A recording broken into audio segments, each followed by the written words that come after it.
अमिताभ जी, पहले आपसे बात शुरू करो, फिर राजनीतिक अखाड़े में जाता हूं। देखिए, जाति नहीं होनी चाहिए, जात का भेद नहीं होना चाहिए, सब लोग हिंदू हैं, सब लोग भारतीय हैं या सब लोग मानव हैं, ये सारी बातें अच्छी हैं और मंचों से हम आप सब कहते हैं, नेता भी कहते हैं, क्या? लेकिन सच्चाई ये है कि जात के बिना सियासत नहीं चल सकती, बाकी कुछ भी चल जाए, क्या?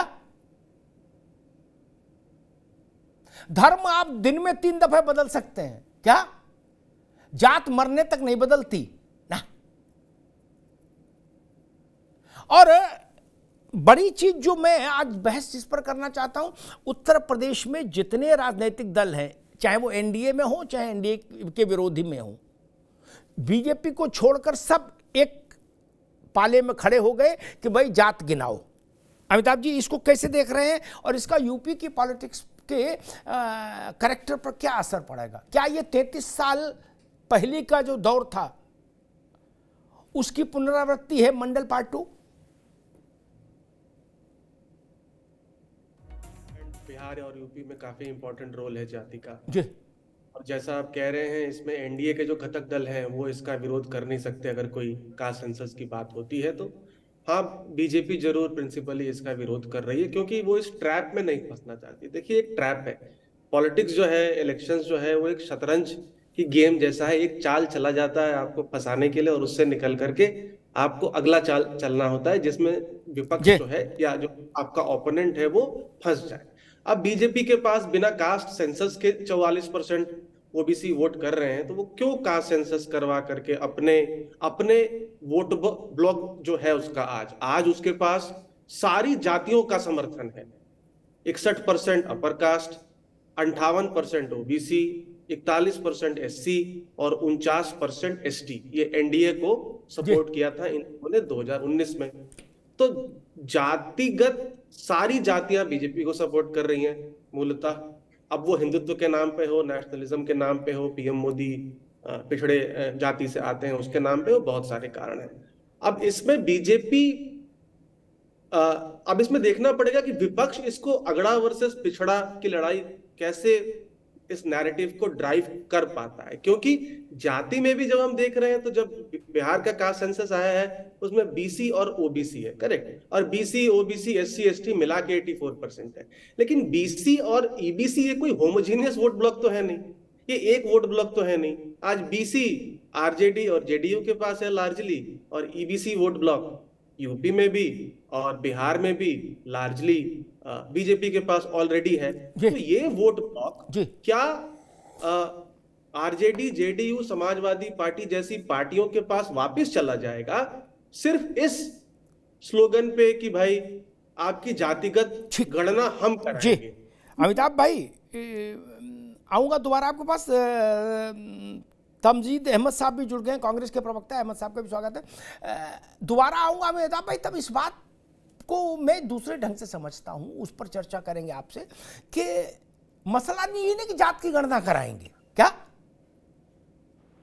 हमने मंडल देखा, मंडल से पहले नेताओं की हैसियत देखी, मंडल के बाद देखी।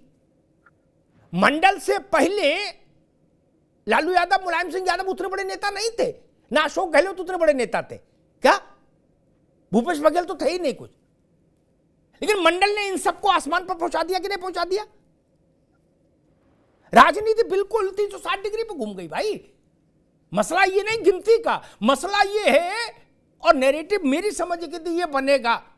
आप सोच सकते हो, जो कांग्रेस कहा करती थी जात पे ना पात पर मोहर लगेगी हाथ पर, इंदिरा जी की बात पर, वो सपा से ज्यादा ऊंची आवाज में, आरजेडी से ज्यादा ऊंची आवाज में कह रही है कि जात पर ही खेल होगा सारा, 1 इंच जात से नहीं हट सकते अब हम। कुछ तो उन्होंने भी सोचा होगा। मैं सिर्फ ये कहना चाह रहा हूं कि मसला जो मेरी समझ में आ रहा, आरक्षण 63% भागीदारी है, आरक्षण बढ़ाएंगे, ये ऐसा गुलगुला है जो मेरी समझ कहती चलेगा। क्या? हाँ, आरक्षण इस देश में सबसे सेंसिटिव मसला है। खैर, मनोज यादव जी, उत्तर प्रदेश की राजनीति में बिहार में जो जात की गिनाई हुई उसका जो गणित आया सामने, उससे क्या असर देख रहे हैं, एक। और दूसरा, समाजवादी पार्टी, जिसे कल अखिलेश यादव ने कहा कि बिहार के आंकड़ों ने बता दिया कि देश की राजनीति को संचालित करने का काम अब पीडीए करेगा, पिछड़ा, दलित, अल्पसंख्यक। मनोज जी। नहीं, देखिए अमिताभ जी, निश्चय ही जो कल जनगणना हुई है, जो सर्वे के तहत जातियों का आंकड़ा आया है, वो बड़ा सुकून देता है। सुकून इस बात का नहीं देता है कि हमारी संख्या बढ़ी है, मैं अगर पिछड़ा हूं तो हमारी संख्या बहुत ज्यादा है, 63% है, इस बात का सुकून नहीं देता है। सुकून इस बात का देता है जो इस देश में एक नई ट्रेंड सेट किया गया राजनीति का कि अमुक जाति ने सबसे ज्यादा आरक्षण का लाभ ले लिया, अमुक वर्ग ने सबसे ज्यादा आरक्षण का ये ले लिया, बिना आरक्षण के इनको इतना संसाधन पे इनका कब्जा हो गया। ये लड़ाई खत्म होने का प्रयास, ये लड़ाई खत्म होनी चाहिए। और मुझे खुशी है इस बात की कि बिहार में 10.5% और मुस्लिम फॉरवर्ड मिला के टोटल 15.5%, फॉरवर्ड को 33% लोकसभा की सीटों पे उनको एकाधिकार मिला हुआ है, वो जीते हुए सांसद। ठीक कमोबेशी उत्तर प्रदेश में भी यही स्थिति है कि 33% फॉरवर्ड सांसद है उत्तर प्रदेश में, कमोबेशी आंकड़ा 15% के आसपास यहाँ भी है। अब हमारी बात ये नहीं है, हम ये पूछ रहे 63 वालों का कितना आंकड़ा है भैया, 63 वालों को कुछ मिला कि सिर्फ ढपली बजा रहे हैं सुबह शाम, सिर्फ हम राम नाम कहते हुए चले जा रहे हैं और हमारा हक अधिकार हमारे बड़े नेता को नहीं मिल रहा है। तो आम जनता को क्या स्थिति है? अब सबसे बड़ी बात बताता हूँ, योगी आदित्यनाथ जी हो या प्रधानमंत्री जी, दोनों लोग उत्तर प्रदेश के डेवलपमेंट की और वो देश के डेवलपमेंट की बात करते हैं। मोदी जी ने आज कहा कि इस देश में सबसे बड़ी जाति गरीबी है। मैं अमिताभ जी की इस बात से बिल्कुल 100% सहमत हूं, लेकिन बताओ भैया ये गरीब है कौन? अमिताभ अग्निहोत्री के परिवार के लोग, या कोई रामधीन गौतम के घर के, या कोई पाल साहब के घर का कोई गरीब है? इसका तो आंकड़ा होना चाहिए। ठीक, ये आंकड़ा ठीक मनोज यादव, ठीक है, ठीक है, ठीक, रुकना होगा अभी रुक जाओ। मैं अहमद साहब के पास चलूं, उससे पहले जो बात मनोज ने कही उस पर एक टिप्पणी कर दूं। चीजें इतनी सरल भी नहीं, उतनी अच्छी भी नहीं, विद्रूपताएं हैं। एक तरफ इशारा कर दूं जो चर्चा में नहीं आया सोशल मीडिया पर, क्योंकि हम लोग ज्यादातर मटेरियल वहीं से डिराइव करते हैं। कहा गया था आर्थिक स्थिति की जानकारी के लिए ये जाति आधारित सर्वे करा रहे हैं। अमिताभ तिवारी थोड़ा गौर करिएगा, आगे आपके काम आएगा ये।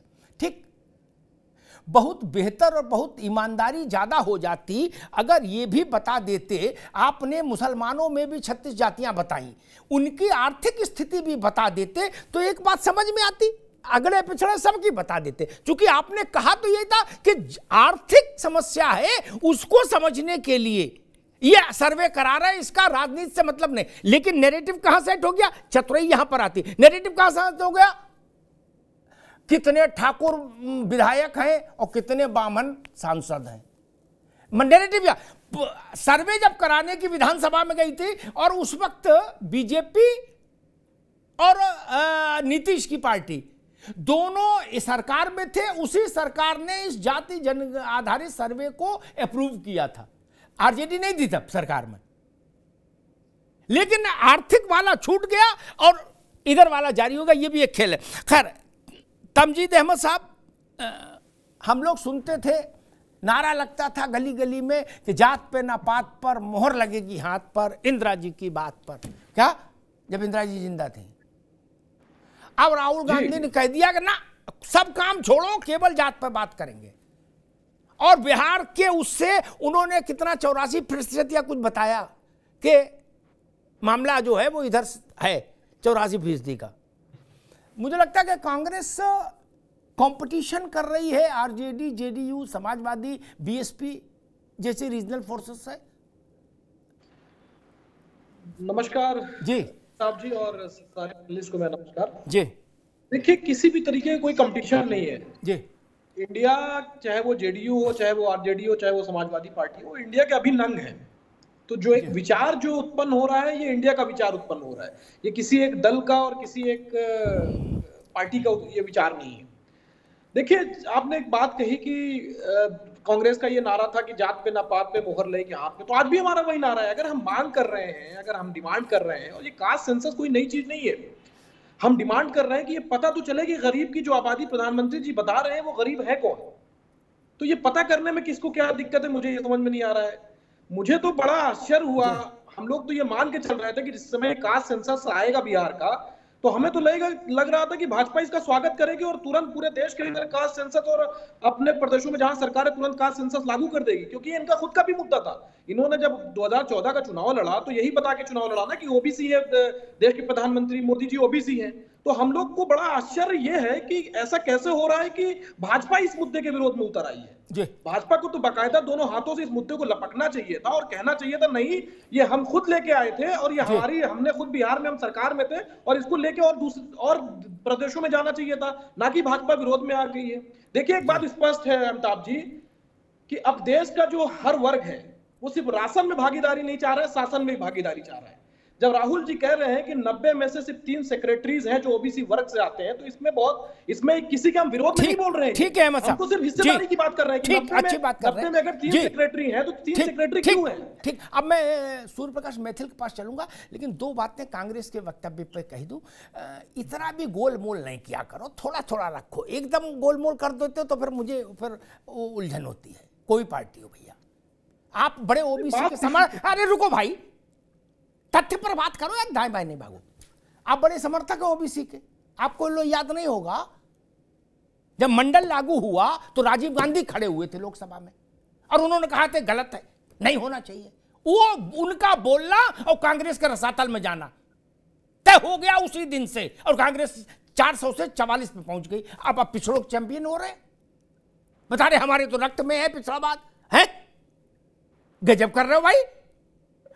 सिद्धरमैया सर्वे करा के गए थे, रिपोर्ट तो जेब में रख के घूम रहे थे, क्यों नहीं जारी कर दी? ये हौसला लालू और नीतीश का ही है मित्र। ये क्रेडिट मत खाओ दाएं बाएं करके ना।